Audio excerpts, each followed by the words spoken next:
माझ्या प्रिय बंधू-भगिनींनो, आजच्या ह्या नवीन अधिवेशनासाठी मी तुम्हा सगळ्यांचं हार्दिक स्वागत करीत आहे. परमेश्वराने आपल्या सर्वांना चांगलं जीवन दिलेलं आहे. मी परमेश्वराचे आभार मानतो. क्षणभर आपण शांत राहूया, डोळे बंद करून एक क्षणभर प्रार्थना करूया.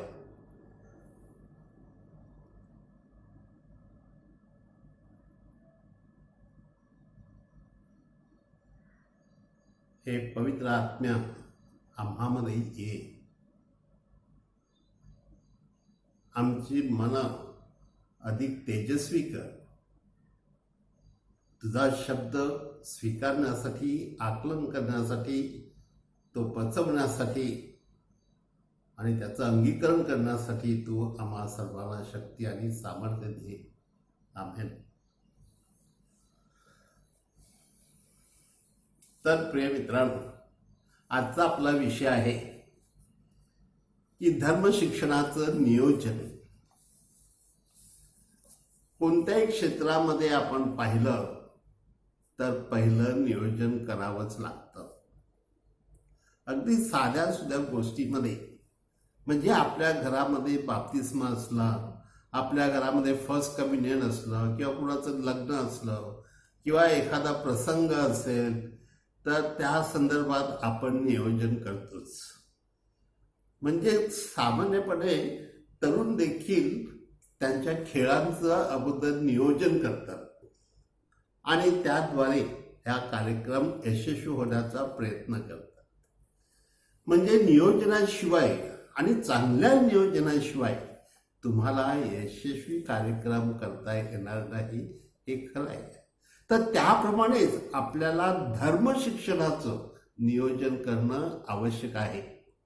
म्हणून मी तुम्हाला आज विनंती करीत आहे की धर्म शिक्षण शिकवताना किंवा धर्म शिक्षणाची इतरांना प्रेरणा देण्यासाठी किंवा त्याचं आयोजन करण्यासाठी तुम्ही जर पुढे याल तर अगोदर नियोजन पक्क करा. अशासाठी मी तुम्हाला सांगतो आहे, कारण परमेश्वराने अगदी सुरुवातीपासून नियोजन केलेलं आहे. बघा की उत्पत्तीच्या पहिल्या पुस्तकामध्ये, पहिल्या अध्यायामध्ये आपल्याला सांगण्यात आलेलं आहे की देवाने 7 दिवसामध्ये निर्मिती केली. म्हणजे तिथे नियोजन आहे.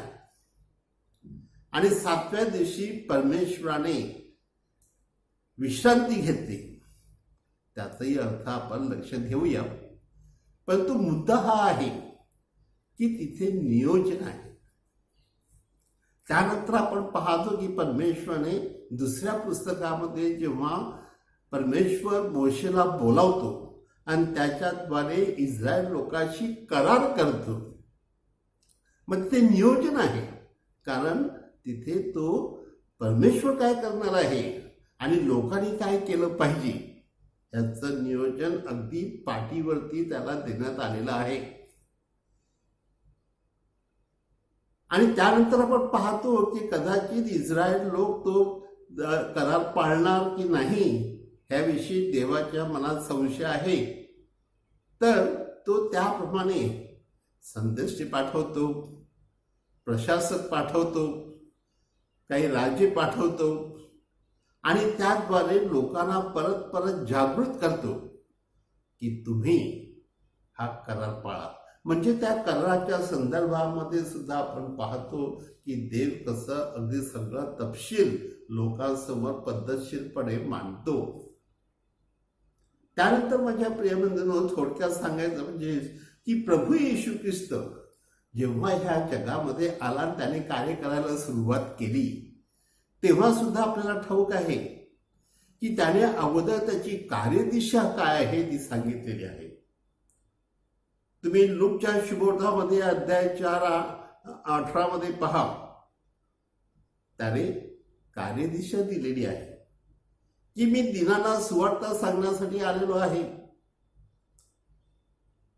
तुम्ही मत्तईच्या शुभोर्धामध्ये जाऊन बघा, तो सांगतो आहे की मी देवाचं राज्य प्रस्थापित करण्यासाठी आलेलो आहे. तुम्ही मागच्या शुभोर्धात बघा की पापी लोकांसाठी मी एक शोषित सेवक म्हणून आलेलो आहे. सेवक म्हणजे अशा प्रकारे येशूची कार्यदिशा अगदी स्पष्ट आहे आणि त्यानुसार तो कार्य करतो. म्हणून तो कार्य करताना सुद्धा जसं तो सांगतो की मी दिनांना सुवार्ता सांगण्यास आलेलो आहे किंवा जे ठेचले गेलेले आहेत त्यांना मी उठवण्यासाठी आलेलो आहे, त्याप्रमाणे तो कार्य करतो आणि त्याचं कार्य यशस्वी होतं. म्हणजे नियोजन असेल तर सगळं काही कार्य यशस्वी होतं. आणि म्हणून येशू ख्रिस्त सुद्धा काल्वारीच्या टेकडीवर असताना मरताना जो बोलला पूर्ण झाले आहे, म्हणजे त्याचं सगळं नियोजन पूर्ण अंमलात आणलं गेलेलं आहे.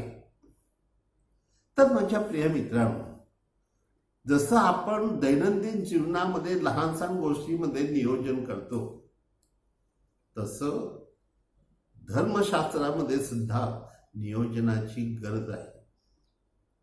आपण ख्रिस्त सभेमध्ये सुद्धा पाहतो की ख्रिस्त सभेमध्ये अगदी पोप पासून अगदी आपल्या सामान्य लोकांपर्यंत प्रत्येक गोष्टीचं नियोजन आहे. आणि पोपकडे जर आज त्याला एखादी गोष्ट त्यांना सांगायची असेल आणि त्यांनी जर सांगितली तर त्याच दिवशी ती बिशपाद्वारे धर्मगुरूद्वारे सामान्य लोकांपर्यंत पोहोचते आणि ती अंमलात येऊ शकते. याला नियोजन आहे. अधिक ख्रिस्त सभेमध्ये सुद्धा आपण नियोजन पाहतो की बाळ जन्माला येते तेव्हा त्याला बाप्तिस्मा, त्यानंतर 7 वर्षानंतर त्याला दुसरं ख्रिस्त शरीर संस्कार देण्यात येतं, त्यानंतर त्यांना दृढीकरण संस्कार देण्यात येतं, त्यानंतर त्या लग्नाचा संस्कार देण्यात येत आहे. तर अशा प्रकारे एकामागून एक संस्कार देऊन सुद्धा ख्रिस्त सभेने सगळी व्यवस्था केलेली आहे. किंवा त्यांचे निरनिराळे विभाग आहेत.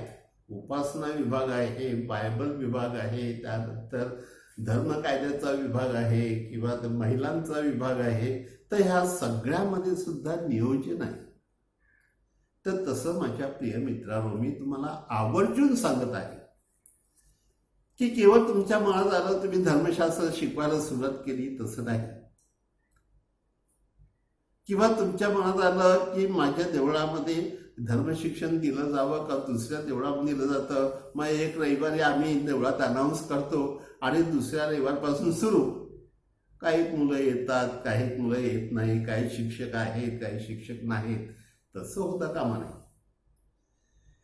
म्हणून पद्धतशीर नियोजन म्हणजे तुम्हाला खरोखर यशस्वी व्हायचं असेल तर तुम्हाला नियोजन पाहिजे. अगदी तुमच्या परीक्षेमध्ये सुद्धा तुम्हाला यशस्वीपणे पास व्हायचं असेल तर तिथे सुद्धा तुमच्या अभ्यासाचं सगळ्या विषयांचं नियोजन पाहिजे की अशा पद्धतीने मी अभ्यास केलेला आहे. म्हणून माझ्या प्रिय मित्रांनो, धर्मशिक्षणामध्ये सुद्धा हे नियोजन आवश्यक आहे असं सर्व तज्ज्ञ लोक आपल्याला सांगत आहेत. आणि म्हणून मी सुद्धा तुम्हाला आज विनंती करीत आहे की प्रभू येशू ख्रिस्ताने जेव्हा हे नियोजन सुरू केलं त्यावेळेला त्याच्या मनामध्ये एक विचार होता की मला जे काय माझ्या मनात आहे ते सगळं काही व्यवस्थितमध्ये मुद्देसूदपणे पार पाडलं जावं. मग त्यासाठी आपल्याला ही नियोजनाची गरज आहे. आता उदाहरणार्थ आपल्या पॅरिशमध्ये धर्म शिक्षण हा एक विभाग आहे, पण दुसरे अनेक विभाग आहेत. म्हणजे केवळ धर्म शिक्षणाचंच नियोजन नाही तर सगळ्या विभागाचं नियोजन असणं आवश्यक आहे. त्यावेळेला जे धर्मगुरू असतील त्यांनी त्यांच्या कमिटी बरोबर बसून कदाचित त्यांच्याकडे पॅट नावाची संस्था असेल, म्हणजे पॅरिश ॲनिमेशन टीम, त्यांच्याद्वारे किंवा पॅरिश काउन्सिल असेल तर त्या पॅरिश काउन्सिलच्या द्वारे त्यांनी हे नियोजन आखायला पाहिजे.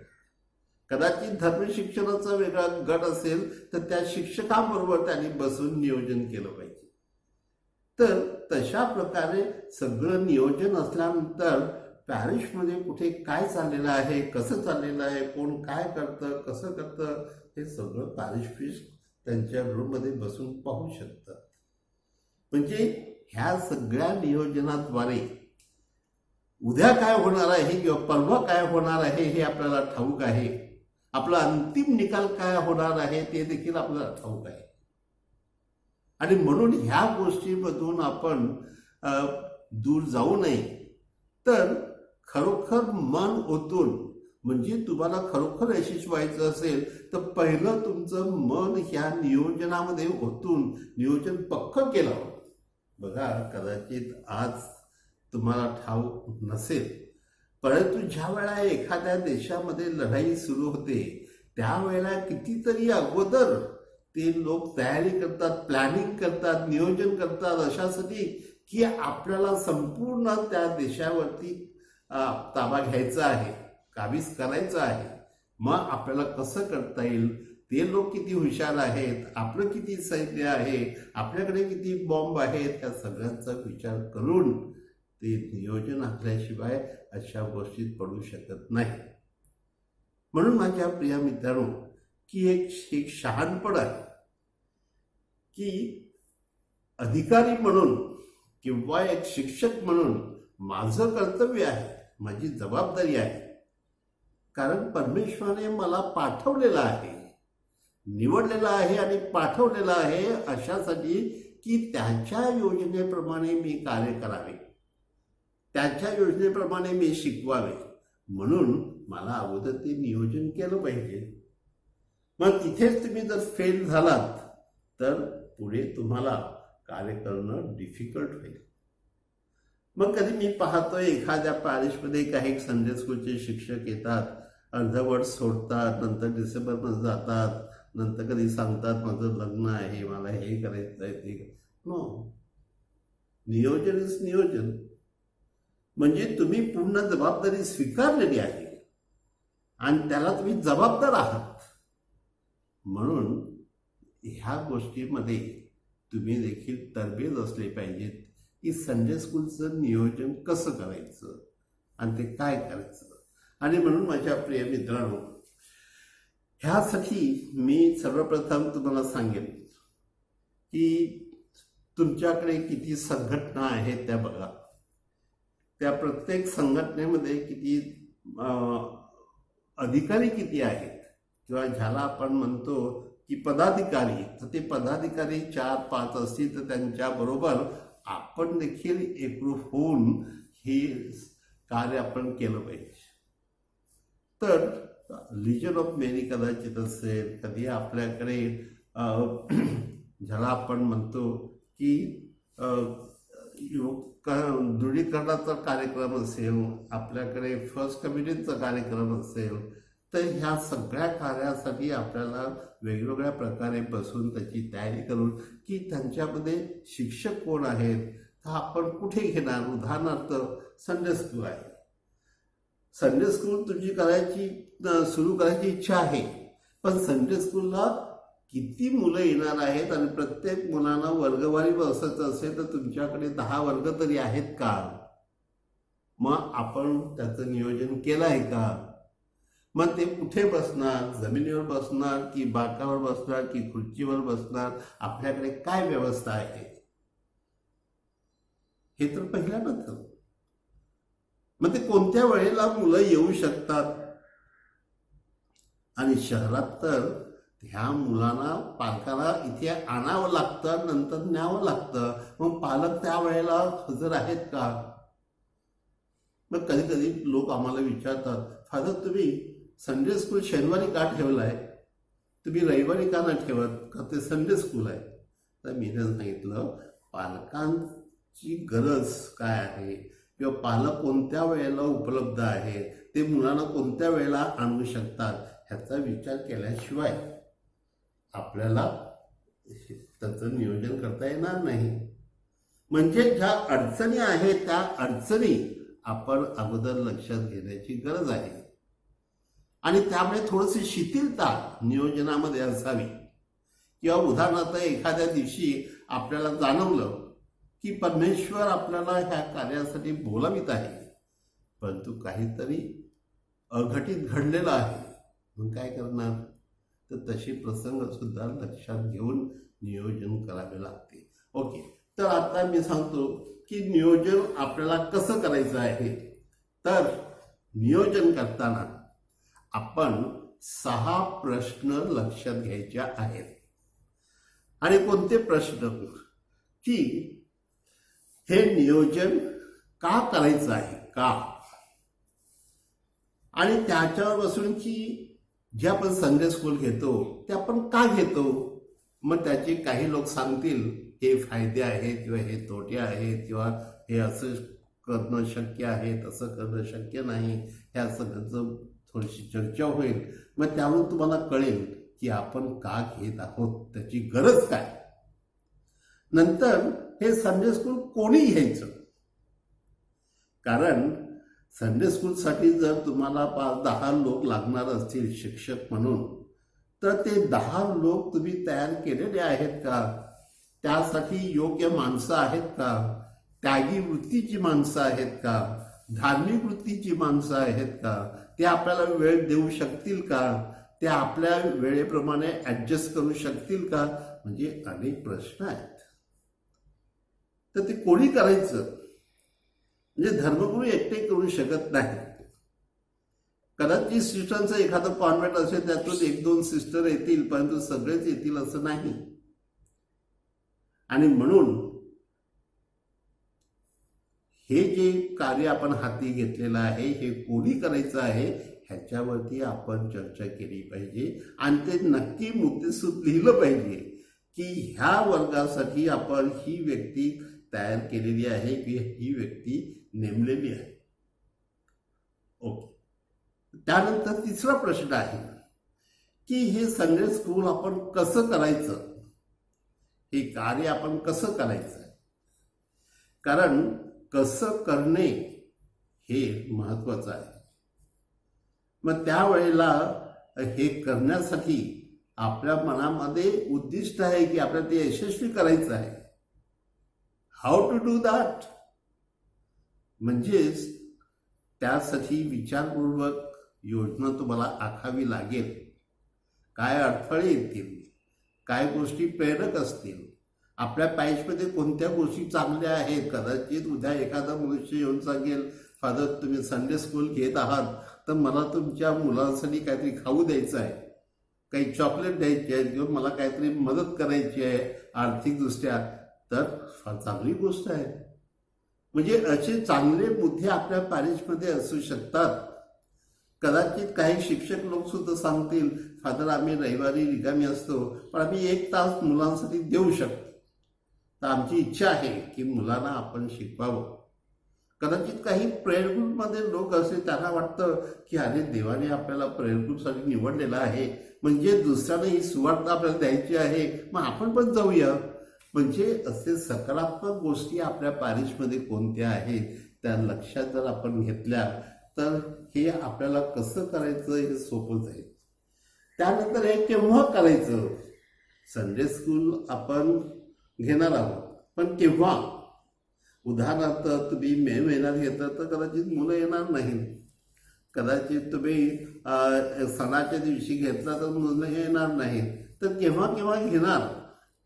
म्हणून कदाचित अनेक पॅरिशमधील लोक सांगताहेत की आम्ही वर्षभर घेतो, पण वर्षभर मुलं येतात का. कारण अनेकदा मला असंही दिसून आलेलं आहे, ज्या वेळेला मी प्रत्येक पॅरिशमध्ये आणि शाळेमध्ये जाऊन इन्स्पेक्शन घेत असे त्यावेळेला मला जाणवलं की साधारणपणे डिसेंबर नंतर हे संडे स्कूल चालत नाही किंवा हळूहळू त्याला गळती लागते. मग ती का गळती लागते ह्याला कारण की नियोजन नाही, किंवा सुरुवातीला एकदाच काहीतरी नियोजन केलेलं आहे आणि त्याच्यावरती नेहमी अधूनमधून चर्चा होत नाही किंवा त्याविषयी फारसं चिंतन केलं जात नाही आणि लगेच काहीतरी पावलं उचलली जात नाहीत. म्हणून देखील हा प्रश्न उद्भवत असेल. त्यानंतर आपल्या मनासमोर प्रश्न आहे की आपण काय करायचं आहे. म्हणजे एखादा मुद्दा आपल्या समोर स्पष्ट नसेल तर आपल्याला नक्की काय करायला लागेल ह्याच्याविषयी सुद्धा हा प्रश्न आपण विचारला पाहिजे. त्यानंतर हे आपण कधी घेणार, कारण ते संडे स्कूल घेताना हा मुद्दा विचारात घेतला पाहिजे की आपण कधी घ्यायचं. उदाहरणार्थ समजा 11वीची मुलं आहेत आणि 11वीची मुलं सांगतील की आम्हाला अगदी सकाळी किंवा एकदम संध्याकाळी आम्ही येऊ शकतो, नेहमीच्या वेळेला आम्ही येऊ शकणार नाही, तर त्याप्रमाणे आपल्याला त्यांची वेळ देखील ठरवायला लागते. किंवा कदाचित आपल्याकडे 4च वर्ग असतील आणि आपल्याकडे 10वीपर्यंतची मुलं असतील, तर आपल्याला त्याप्रमाणे कधी त्या मुलासाठी घ्यायचं, कधी त्या मुलासाठी घ्यायचं, हाही प्रश्न लक्षात घ्यावा लागेल. म्हणून माझ्या प्रिय मित्रांनो, की ह्या गोष्टी आपण लक्षात घेत असताना एक प्रश्न स्वतःला विचारूया की मी ह्या संडे स्कूलचं नियोजन करत आहे, मग त्या संडे स्कूलच्या नियोजनासाठी मला हे शिक्षक तयार करायचे आहेत, हे वर्ग तयार करायचे आहेत, हे मटेरियल तयार करायचं आहे, सगळं काही. पण त्यानुसार मी पावलं उचलणार आहे आणि ती योग्य वेळेला पूर्ण झाली पाहिजेत, कारण त्यानंतर लगेच कार्यक्रमाला सुरुवात होऊ शकते. म्हणून मी तुम्हाला अजूनही सांगेन की आपल्याकडे जेव्हा आपण मुलांना शिकवायला सुरुवात करतो तेव्हा शिक्षकांनी सुद्धा आपल्या डोक्यामध्ये विचार केला पाहिजे की मी हो म्हटलेला आहे, पण आता मुलांचा वर्ग सुरू होणार, मग मी काय काय घेणार, कसं कसं घेणार, ना तरी एक विषय इकडचा एक विषय तिकडचा आणि सगळं गोंधळ करून म्हणजे आपल्याकडे त्या अभ्यासक्रमाचं सुद्धा नियोजन नसेल. म्हणून किंवा सकाळी उठल्यानंतर मी विचार करतो की आज काय घ्यायचं, उद्या काय घ्यायचं, असं होतं कामा नये. तर त्या उद्देशाने आपण सगळे प्रयत्न केले पाहिजेत.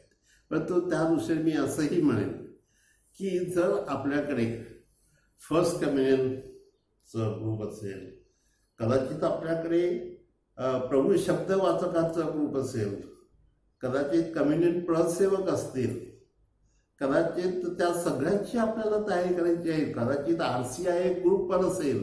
आणि RCI ग्रुप म्हणजेच की जे लोक अख्रिस्ती आहेत आणि त्यांना ख्रिस्ती व्हायचं आहे, तर त्यांच्या बाप्तिस्माच्या अगोदर 1 वर्ष त्यांना शिकवावं लागतं. म्हणजे rite to Christian initiation of adults असं त्या RCIA ह्याचा अर्थ आहे. तर हे त्यांना धर्मशिक्षण देण्यासाठी, त्यांच्यातून खरा ख्रिस्त निर्माण करण्यासाठी आपल्याला आणखीन काय तयारी करावी लागेल ह्याचाही विचार आपण करणे आवश्यक आहे. कारण त्यानुसारच आपण अनेक गोष्टी पद्धतशीरपणे करू शकतो. त्यानंतर कदाचित आपल्याकडे लोकल उदाहरणार्थ कधी कधी मी विचार करतो की लिजन ऑफ मेरी आहे, तर लिजन ऑफ मेरी का उद्ध्वस्त झाली आहे.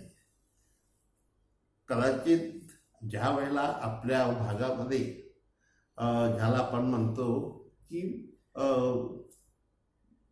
कम्युनिटीज, जेव्हा समाज बांधणी सुरू झाली, तेव्हा समाज बांधणीमुळे प्रत्येक जे बिशपांच्या आज्ञेनुसार प्रत्येकाने ठरवलं की आपल्याला आपापल्या गावामध्ये, आपल्या शेजोळ्यामध्ये आपल्याला एकत्र भेटून दर महिन्याला किंवा दर आठवड्याला आपल्याला चर्चा करायची आहे, किंवा अशी प्रार्थना करायची आहे, किंवा असं धर्म शिक्षणावरती चिंतन करायचं आहे. तर अशा प्रकारे ह्यामुळे कदाचित काही संस्था गेल्या असतील. परंतु ज्या आहेत, उदाहरणार्थ तुम्हाला मी सांगितलं समाज बांधणी, तर ह्या समाज बांधणीसाठी केवढी तयारी करावी लागते आणि कसं प्रत्येकाशी संपर्क ठेवावा लागतो आणि त्या संपर्कातून सुद्धा मैत्री जोडावी लागते अशासाठी की त्यांनी त्या सभेला यावं. तर प्रिय मित्रांनो, निरनिराळ्या क्षेत्रासाठी म्हणजे निरनिराळ्या कार्यासाठी तुम्हाला निरनिराळ्या प्रकारचं नियोजन करावं लागेल. पण तरीसुद्धा आपण न घाबरता ही गोष्ट लक्षात ठेवावीच की एकदा तुम्ही नियोजन केलं, म्हणजे एका वर्षी तुम्ही जर सगळं नियोजन केलं, तर पुढच्या वर्षापासून तुम्हाला ते फार सोपं जाणार आहे.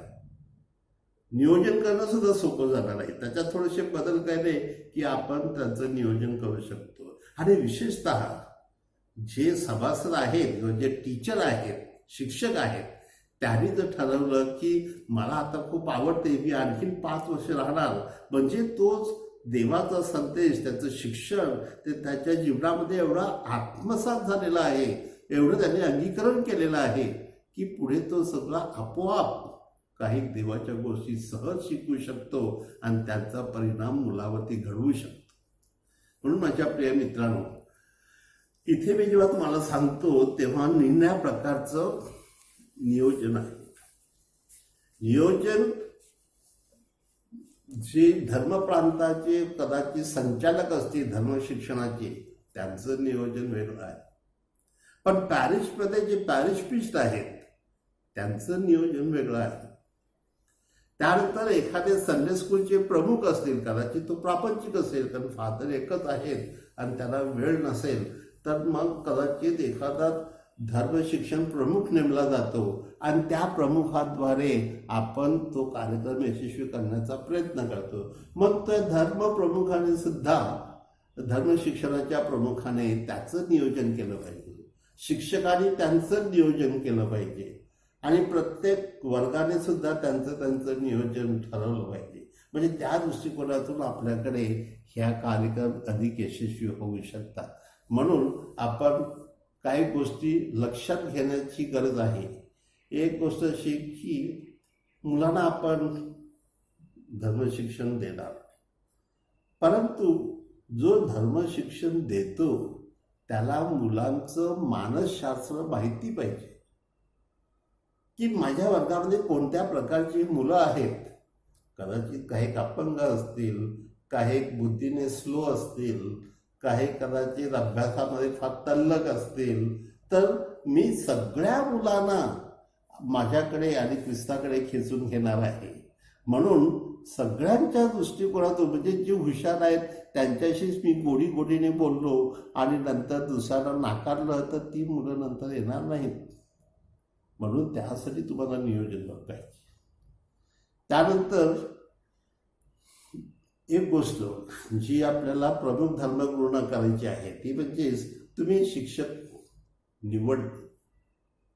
आता बघा, निवडताना सुद्धा तुम्हाला तुमच्या पॅरिशमधील सगळ्या शिक्षकांची ओळख पाहिजे आणि त्यातून तुम्ही 8 ते 10 लोक असे निवडणार किंवा 10-15 लोक निवडणार. तर म्हणजे तुम्हाला सगळी माणसं माहिती असल्यानंतर योग्य माणसं कोणती आहेत आणि जे समर्पक वृत्तीचे आहेत, जे चांगलं शिकवू शकतात, ज्यांना उत्साह आहे, जे मध्येच कुठे गडबडणार नाहीत, अशा प्रकारची माणसं निवडण्याची गरज आहे. आणि ती निवडल्यानंतर सुद्धा त्या शिक्षकांना घडवायचं आहे, म्हणजे त्यांना फॉर्मेशन तुम्ही देणार आहात. मग ते फॉर्मेशन म्हणजे त्यांची जी घडण आहे त्या घडणीसाठी तुम्ही त्यांना कोणतं शिबिर आयोजित केलेलं आहे का? तुम्ही त्यांना काय रिट्रीट आयोजित केलेली आहे का? म्हणजेच प्रत्येक वर्षी जूनमध्ये 1-2 दिवस तरी शिक्षकांसाठी रिट्रीट पाहिजे की त्याद्वारे तो तुम्हाला सांगू शकेल की ओके, मी आता तयार झालेलो आहे. त्यानंतर त्या शिक्षकांना प्रेरणा द्यावी लागते. तर ती प्रेरणा आम्ही धर्मगुरूंनी कशी द्यावी, म्हणून हे सगळं करताना जे स्त्री पुरुष आहेत, जे अनुभवी आहेत, उत्साही आहेत, ज्ञानी आहेत, प्रेमळ आहेत, जिद्दीचे आहेत किंवा आत्मीयतेचे आहेत, अशा प्रकारच्या शिक्षकांना तुम्ही नेमू शकता. कारण धर्मगुरूंची किंवा ह्या धर्मशिक्षकांची जडणघडण करताना एक गोष्ट आपल्याला लक्षात येईल की ही माणसं मानसिकदृष्ट्या, आध्यात्मिकदृष्ट्या किंवा पालकीय दृष्ट्या किंवा ह्या गोष्टीसाठी त्यांना मार्गदर्शनाची गरज आहे की खरोखर त्यांना हे पालकीय कार्य कळलेलं आहे का आणि त्यामध्ये किती समर्पण आहे हे त्यांना माहिती आहे का. तर त्या दृष्टिकोनातून आपल्याला ही माणसं तयार करावी लागतील आणि तशा प्रकारे आपल्याला नियोजन करावं लागेल. म्हणून केवळ एकदा प्रशिक्षण जूनमध्ये दिलं की संपलं असं नाही. म्हणजे अधूनमधून त्याचा तुम्हाला विचार करावा लागेल. आणि विशेष करून शिक्षकांना सुद्धा प्रेरणा देताना त्यांना सुद्धा त्यांच्या कार्याची वेळेची नोंद घेणं हे आवश्यक आहे. त्यांचं सुद्धा शिक्षकाचं सुद्धा कौतुक झालं, त्यांना सुद्धा प्रेरणा मिळाली तर ही माणसं अधिक चांगल्या प्रकारे कार्य करू शकतात. जर धर्मगुरू त्यांच्याकडे अजिबात लक्ष दिलंच नाही, त्यांना प्रोत्साहन दिलं नाही आणि त्यांना घर भेटी दिल्या नाहीत किंवा त्यांच्याकडे एक व्यक्तिगत त्यांच्याशी संबंध ठेवला नाही, कधी त्यांना वर्षभरामध्ये चहा पाणी दिला नाही, तर त्यांचे संबंध राहत नाही. म्हणजे नियोजनामध्ये सुद्धा ह्या सगळ्या गोष्टी अंतर्भूत असल्या पाहिजे. त्यानंतर तुम्हाला सांगू इच्छितो की कधी कधी आपल्या पॅरिशमध्ये परिस्थितीजन्य असं धर्म शिक्षण असते. आता परिस्थितीजन्य म्हणजे काय? तर परिस्थितीजन्य म्हणजेच एखादा काही लोक आजारी आहेत, त्या आजारांना धर्मशिक्षण देण्याची गरज आहे. कधी कधी काही माणसं मरतात आणि मेल्यानंतर तिथे बराचसा गोंधळ निर्माण होतो, बरेचसे लोक मोठमोठ्याने रडतात, फार मोठा विलाप होतो. मग अशा ठिकाणी सुद्धा धर्मशिक्षणाची गरज आहे. कधी परीक्षा असते मुलांची. आता आमच्याकडे सुद्धा 10वी आणि 12वीच्या मुलांना त्यांच्या परीक्षा अगोदर 1-2 दिवस बोलावलं जातं आणि त्यांच्यासाठी प्रार्थना केली जाते.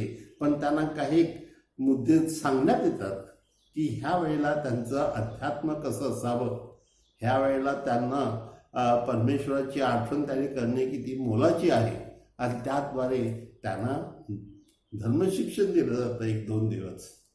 किंवा मी स्वतः देखील आजारासाठी एक छोटी पुस्तिका लिहिलेली आहे आणि ती खूप फेमस झाली आणि त्या पुस्तिकेचं नाव आहे मी तुम्हाबरोबर आहे. आणि त्याच्या जवळजवळ 5-6 हजार प्रती आम्ही त्यावेळेला संपवल्या.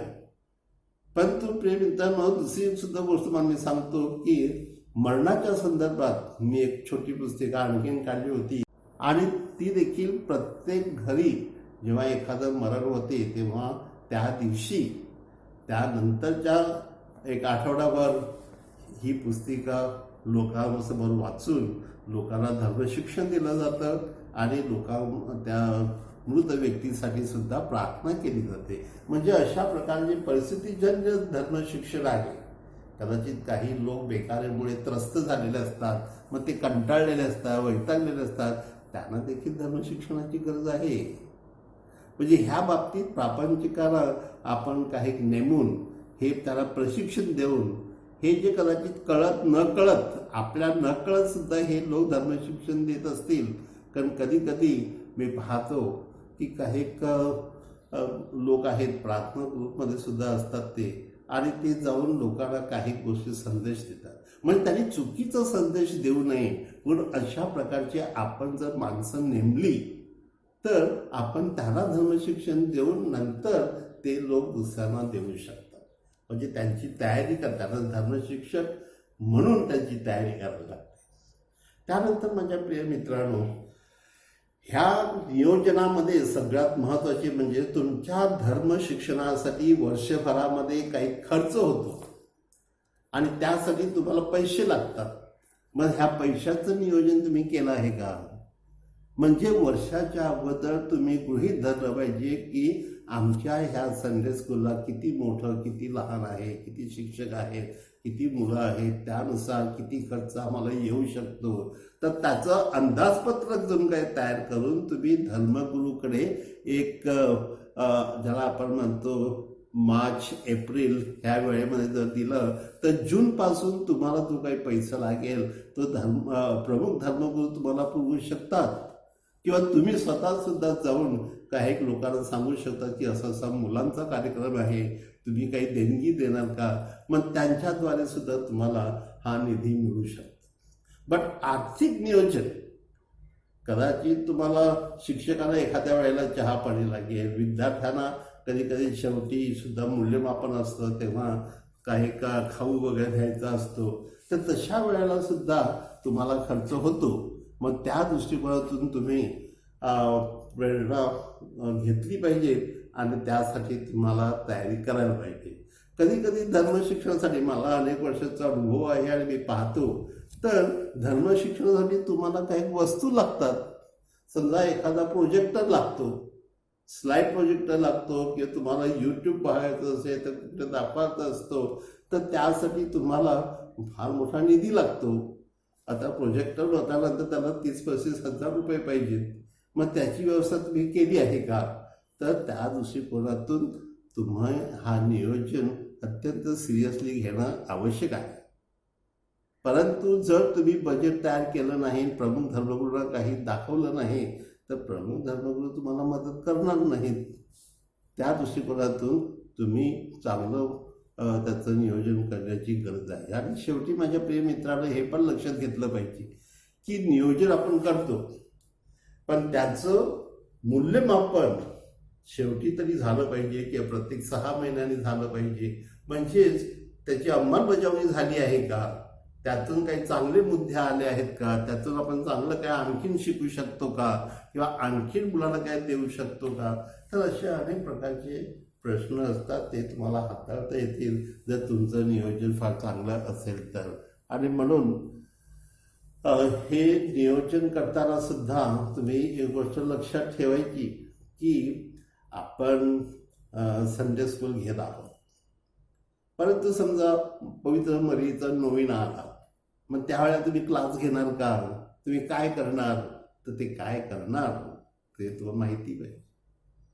समजा तुमचा पॅरिसचा सण आला, मग त्या सणाच्या दिवशी संडे स्कूल असेल तर तुम्ही काय करणार, किंवा एखाद्या संतांचा सण असेल, जर आपण पाहतो अनेकदा की वियानी संडे पाळला जातो, म्हणजे धर्मगुरूंचं त्या दिवशी कौतुक करण्यासाठी आपण संडे स्कूलच्या माध्यमातून कार्यक्रम आखतो. मग तसं काय असेल तर तुम्ही त्यासाठी काय आखणी करणार, म्हणजे त्याचा इन्चार्ज कोण. म्हणजे नियोजन करताना ह्या अनेक गोष्टी आपण लक्षात घेण्याची गरज आहे. आणि त्यानंतर सुरुवातीला मी तुम्हाला असं सांगेन की जेव्हा तुम्ही शिक्षकांची सभा घेतल्यानंतर, त्याला तुम्ही कन्व्हिन्स केल्यानंतर एक शपथविधी शिक्षकांचं झालं पाहिजे. आणि शिक्षकांनी मनपूर्वक लोकांसमोर देवाला सांगितलं पाहिजे की आम्ही ह्या वर्षी आमचं जीवन धर्मशिक्षणाला वाहून घेण्यासाठी आम्ही समर्पण करीत आहोत. आणि हा शपथविधी बोलायचा आहे का त्याप्रमाणे शिक्षक जर जगले तरच तुमचं हे अधिक यशस्वी होईल. म्हणून माझ्या प्रियमित्रांनी लक्षात घेऊया की कोणती गोष्ट हे सगळं करत असताना तुम्हाला कदाचित चांगली गाणी मुलांना शिकवता येतील, त्यासाठी काही टेप रेकॉर्डर लागेल का, कोण चांगली गायिका कोण असेल ती येऊन शिकू शकते का. आणि काही काही मुलांना कधी कधी नाट्यरूपाने शिकवायचं असतं, कधी नाटकं करायची असतात, तर ती नाट्य शिकवणारी सुद्धा काही माणसं तुमच्यातून निर्माण झाली तर त्याची तयारी तुम्हाला पाहिजे. म्हणजेच अनेक प्रकारचं नियोजन असतं आणि त्या नियोजनामध्ये तुम्ही जर आदराने भाग घेतलात आणि जर चांगल्या प्रकारे नियोजन केलं तर तुम्ही 100% सुद्धा यशस्वी होऊ शकता असं मी म्हणेन. म्हणून हे धर्मशिक्षणाचं नियोजन, प्रत्येक शिक्षकांचं नियोजन किंवा प्रमुखांचं नियोजन हे आवश्यक आहे आणि ते आपण केलं पाहिजे म्हणून मी तुम्हाला विनंती करतो. थँक्यू.